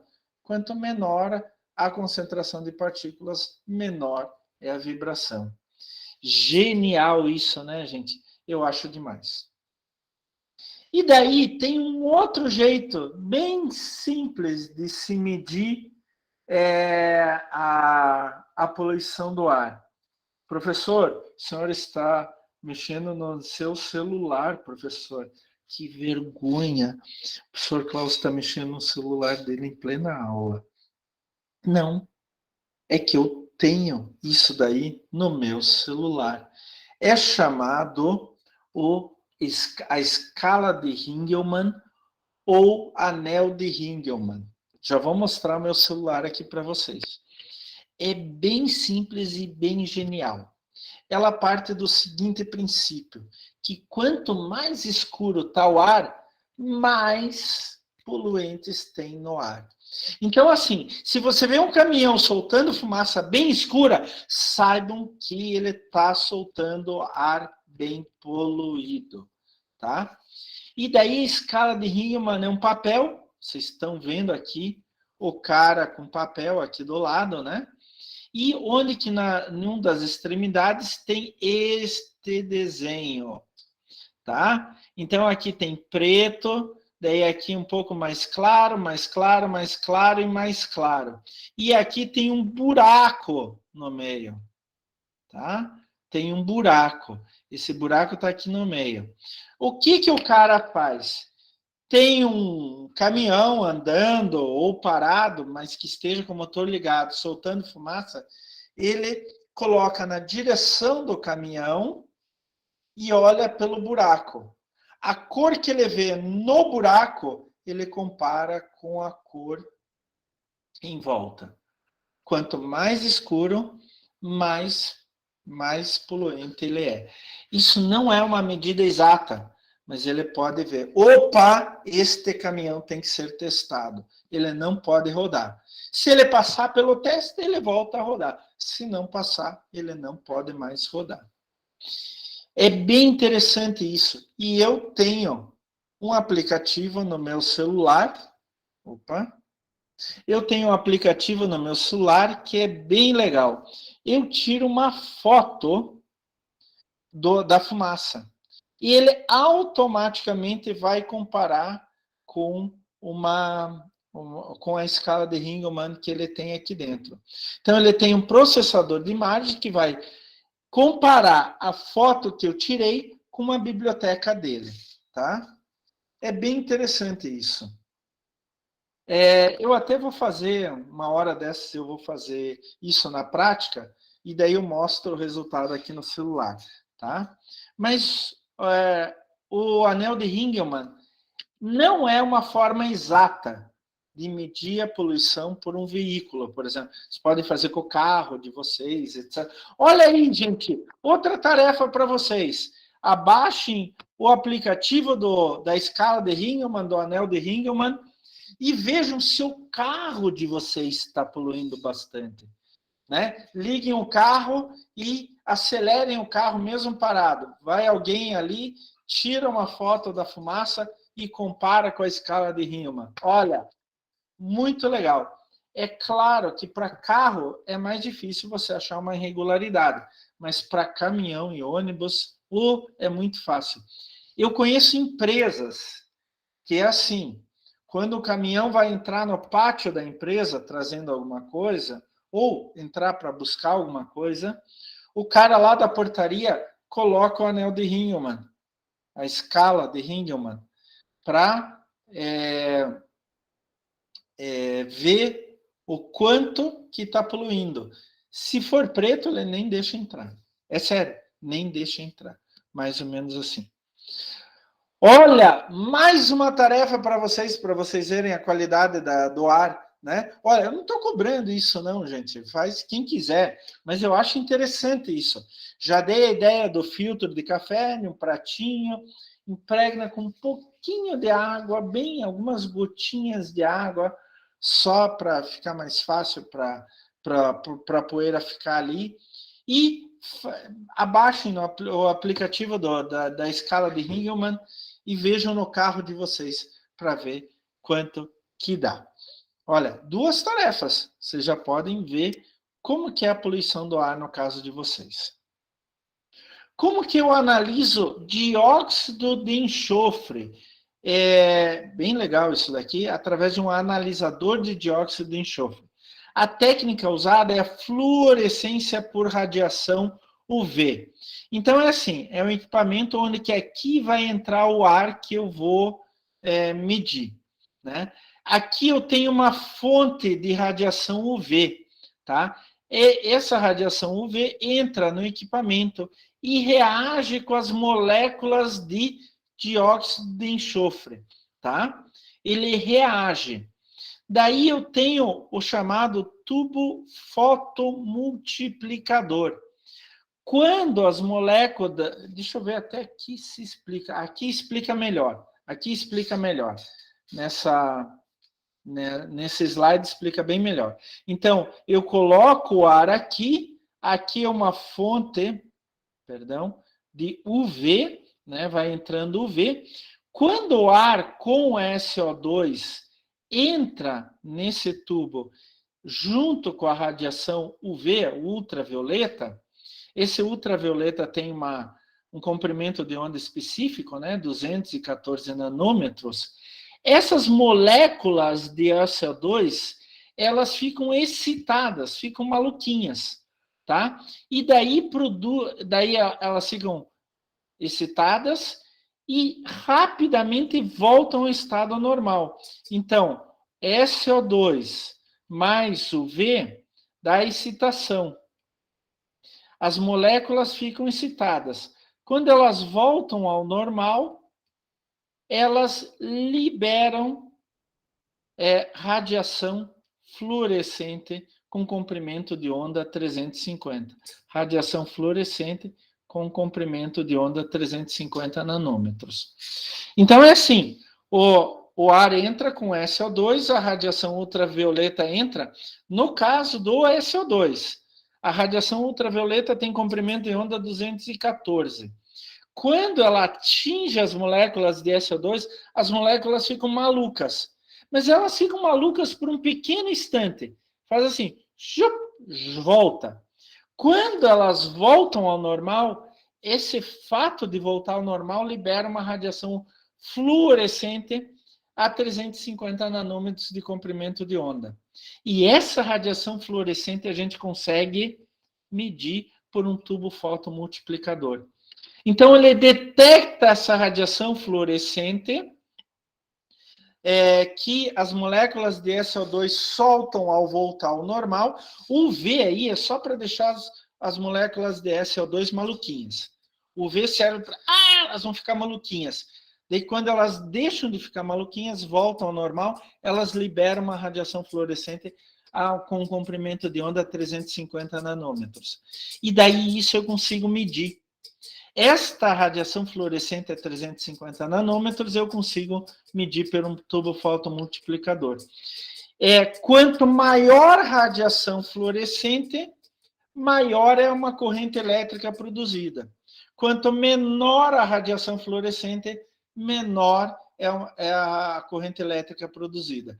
Ele compara essa corrente elétrica por aquilo que está lá na biblioteca. Opa, deu X. Então, X significa tanto de SO2. Então, rapidamente, revendo, o SO2 entra, a radiação ultravioleta deixa as moléculas malucas, elas já voltam ao normal. Quando elas voltam ao normal, libera uma fluorescência, radiação fluorescente, a 350 nanômetros de comprimento de onda. O tubo fotomultiplicador embaixo, ele mede, transforma isso numa corrente elétrica. Quanto maior a corrente elétrica, mais SO2. Quanto menor a corrente elétrica, menos SO2. Ele compara com a biblioteca e sai a concentração de SO2. Bem simples. A mesma ideia é o monóxido de carbono, por exemplo, tá? O monóxido de carbono, só que ele não usa a radiação ultravioleta, ele usa a radiação infravermelha. Então, vamos ver aqui. O ar entra por aqui, daí eu tenho CO. E daí eu tenho uma fonte de radiação infravermelha. Aqui, ó. Infravermelha. A gente chama de IR, infravermelha. Tá? Infravermelha, ela entra. Essa radiação infravermelha, ela é inserida dentro dessa câmara com o CO. Daí, esse CO, ele vai reagir com a radiação infravermelha, ela vai incidir sobre a amostra, ele vai reagir produzindo calor. Quanto mais calor eu tenho, mais CO eu tenho. Quanto menos calor eu tenho, menos CO eu tenho. E tudo isso já foi medido anteriormente, então ele vai comparar com a biblioteca dele e vai dizer, opa, eu joguei radiação infravermelha, reagiu com CO e produziu X de calor, tá? Esse X de calor equivale a tanto CO, tá? E daí ele sai o resultado X de CO. A ideia para medir óxido de nitrogênio, em geral, é por quimioluminescência. E para isso a gente usa ozônio. Então, eu tenho um gerador de ozônio aqui. Aqui é a câmara de amostragem. Eu tenho um gerador de ozônio e aqui entra o ar que eu quero medir, tá? Então, por exemplo, ele tem óxido de nitrogênio. Ele entra aqui o óxido de nitrogênio. Ele reage com o ozônio e forma NO2. Quando ele forma NO2, ele produz quimioluminescência. É isso daqui, ó. Esse Hzinho aqui. Isso daqui não é hidrogênio. Isso é quimioluminescência. Significa quimioluminescência. Ele produz quimioluminescência. Quimioluminescência é um composto excitado. Então, ele vai, na hora, tem os elétrons ali que estão saindo dali. Esses elétrons vão sair na forma de luz. É a mesma coisa de um vagalume. Para medir óxido de nitrogênio, a gente usa o mesmo princípio do vagalume. Só que o vagalume, em vez de usar NO e ozônio, ele vai usar lá a luciferina, que vai reagir com oxigênio e vai produzir quimioluminescência. Só que a quimioluminescência, ela faz assim, tchu, tchu, tchu, tchu. Já viram vagalume, pessoal? Antigamente aqui em casa tinha bastante vagalume. Quando eu era criança, né, que eu moro do lado da minha mãe, né? Então, eu vivo nesse terreno aqui desde que eu era pequenininho. Praticamente nasci aqui, vim com 3 anos de idade. Mas de noite era um sarro, porque a gente saía com esses vidros de compota, né? Com tampa, mas limpinho e tal, vazio, e saía atrás de vagalume. Oh, peguei um vagalume! Daí a gente fazia a lanterna de vagalume, né? Era bem legal. Mas como que a gente conseguia ver os vagalumes à noite? Porque o vagalume não tem uma luz intermitente, ele tem pulsos de luz. Não sei se vocês já notaram. O vagalume tem pulsos de luz. Então, ele tem, dentro do corpo dele, ele tem uma substância chamada luciferina. Ele reage com oxigênio e a luciferina, quando excitada, libera quimioluminescência. Então, libera elétrons que vão dar quimioluminescência. Então, só que isso é tudo impulsos. Então, ele joga oxigênio em cima da luciferina e libera a luz, face a luz. Só que essa luz é muito rápida. Ela vai e volta, vai e volta. Por isso que o vagalume ele tem esses lampejos de luz. Então a gente só conseguia pegar vagalume quando ele tinha o lampejo, né? A gente ficava assim com o vidro assim e daí passava um vagalume, dava a luz, a gente pá, pegava. Daí dentro do vidro ele fazia, continuava com os lampejos. É a mesma coisa aqui, só que se usam os outros produtos químicos, né? Usa-se, a gente quer medir os óxidos de nitrogênio, a gente mistura com o ozônio e tem que ser um gerador de ozônio, tá? Porque eu já falei para vocês que o ozônio é muito, muito instável. Então eu tenho que produzir o ozônio inteiro, o tempo inteiro. Daí ele produz quimioluminescência. Só que quando ele produz quimioluminescência, ele volta ao estado normal. Quando ele volta ao estado normal, ele libera uma radiação específica. Daí, aqui com o tubo fotomultiplicador, a gente mede esta radiação. E daí ele produz sinais elétricos. Quanto maior o sinal elétrico, maior é a radiação, maior é a quantidade de óxido de nitrogênio.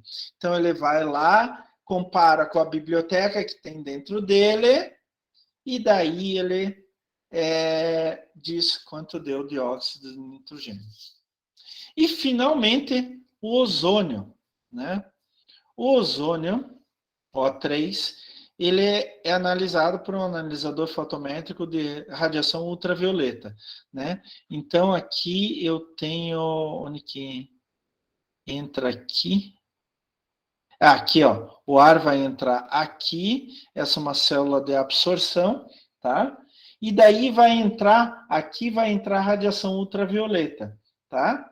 Então, a radiação ultravioleta, em contato com o ar que eu tenho aqui dentro, ela absorve, o ozônio absorve a radiação ultravioleta no comprimento de 250 nanômetros. Eu sei quanto entrou, quanto saiu, e daí eu vejo quanto de ozônio tem, tá? Para terminar, eu quero mostrar um filmezinho para vocês agora. Lá no AVA, um pouco pesado aqui, ele já vai entrar no filme. Lá no AVA tem o link do filme, né? Porque o filme é um pouco pesado. Então, eu quero mostrar um filmezinho para vocês. Deixa eu só acertar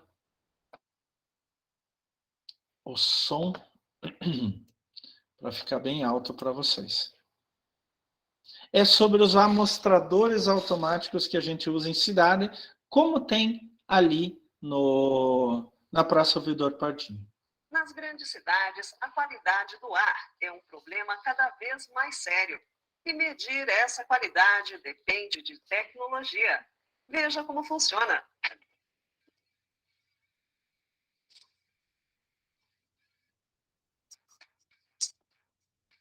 Esta é uma das 40 estações da avaliação da qualidade do ar que a CETESB mantém no estado de São Paulo. O monitoramento começou na região metropolitana em 1972, com 14 estações. Mas a revolução veio em 1981, quando começou o monitoramento automático. Então, esse é o monitoramento automático, é aquele que eu não preciso intervir. Inclusive, vocês vão ver que ele manda os dados direto para uma central. Hoje a medição é instantânea. Os sensores instalados no topo da estação captam amostras do ar naquele local a cada 5 segundos. E daí cada amostrador tem o seu intervalo, pode ser de 1 minuto, 2 minutos, 30 segundos, 5 segundos, como esse, por exemplo. São mais de 17 mil leituras por dia. Funciona assim. Dentro da estação, equipamentos modernos e outros, nem tanto, combinam tecnologia de 3 gerações. É claro que os amostradores automáticos mais modernos têm a última tecnologia disponível. Esse foi construído ao longo do tempo. Nos medidores automáticos, um feixe de luz atravessa a amostra. Essa luz realça as partículas em suspensão no ar e permite a identificação de tudo que está contido nele. A amostra é, então, comparada com gases puros e certificados pela EPA, a Agência de Proteção Ambiental dos Estados Unidos. É isso que eu falei para vocês. Daí pode ser vários tipos de radiação, por exemplo, vários princípios. Isso é um princípio eletroóptico. As análises dos poluentes na atmosfera são assim, pequenas partículas, né? Na realidade, nós estamos fazendo análise traço, que se chama. São quantidades de microgramas em metro cúbico. É isso que eu falei lá. Inclusive, a própria legislação brasileira fala em micrograma por metro cúbico. Os níveis de ozônio, óxido de carbono, monóxido de carbono e outros poluentes presentes no ar. Aí houve um erro, né? O óxido de carbono, ele queria dizer dióxido de carbono, né? CO2. Aparecem aqui nesses visores. É tudo bastante rápido e o sistema é completamente automatizado. Os equipamentos também são automaticamente calibrados todos os dias. Com as portas fechadas, temperatura controlada e os equipamentos funcionando 24 horas nos 7 dias da semana, os dados coletados nas 40 estações são transferidos. Olha aí, gente, o PM10, ó, material particulado 10, ou aqui eles chamam de MP10, né? Ali ozônio, ó, 3. Via telefônica para os computadores desta central. Os resultados dos monitoramentos. Olha aí a qualidade do ar, boa, regular, inadequada, má. Isso vem de uma equação onde que leva em conta todas as medidas dos poluentes contidos na legislação brasileira. São acompanhados de hora em hora. Os dados são processados com base. Ó, benzeno e hidrocarboneto, tá, gente? Vindo da combustão incompleta de carros, ônibus, caminhões e motos. Em médias padrão e também nas previsões meteorológicas, uma vez que a poluição do ar está diretamente. Olha, vocês viram ali a qualidade do ar, né? Aqui são os amostradores, pessoal. E cada amostrador para uma partícula diferente. Aqui os resultados são disponibilizados a cada hora na internet e em um boletim diário, elaborado às 16 horas, que apresenta a situação das últimas 24 horas. Quer saber como está o ar aí na sua região? Bom, então é fácil. Entre agora no olhardigital.com.br e lá você vai encontrar o link direto para acessar essa análise diária e precisa, com todas as informações que desejarem. Aproveite!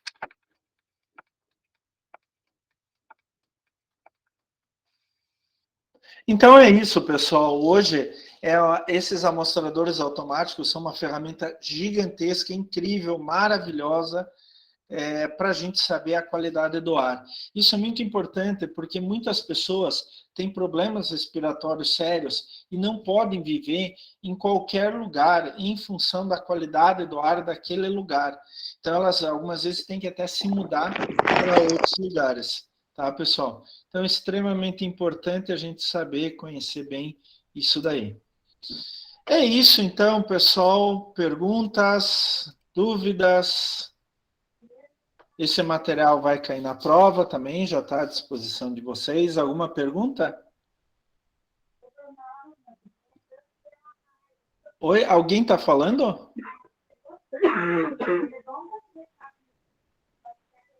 Neucineia?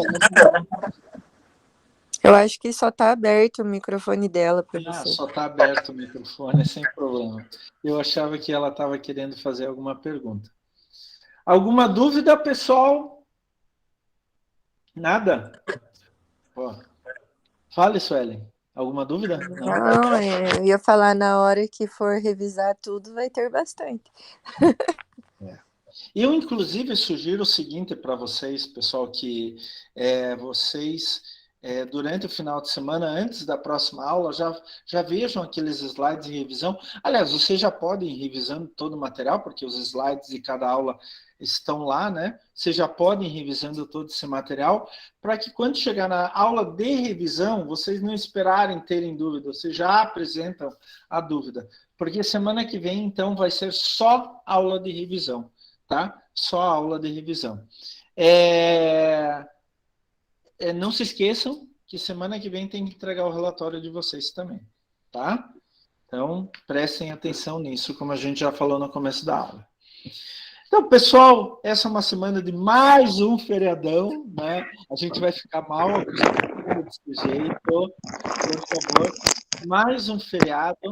Daí, eu desejo uma semana ótima para vocês. Se vocês tiverem alguma dúvida, podem entrar em contato comigo, sem problema nenhum. Semana que vem, mesmo bate horário, mesmo bate canal, a gente vai tirar as dúvidas e vai receber os trabalhos. Já tem uma atividade avaliativa lá para vocês entregarem os trabalhos. Se quiser, já pode entregar os trabalhos sem problema nenhum. Tá certo, pessoal? Muito obrigado pela atenção. Uma semana maravilhosa para vocês, tá? Até a próxima semana, gente. Tchau, tchau.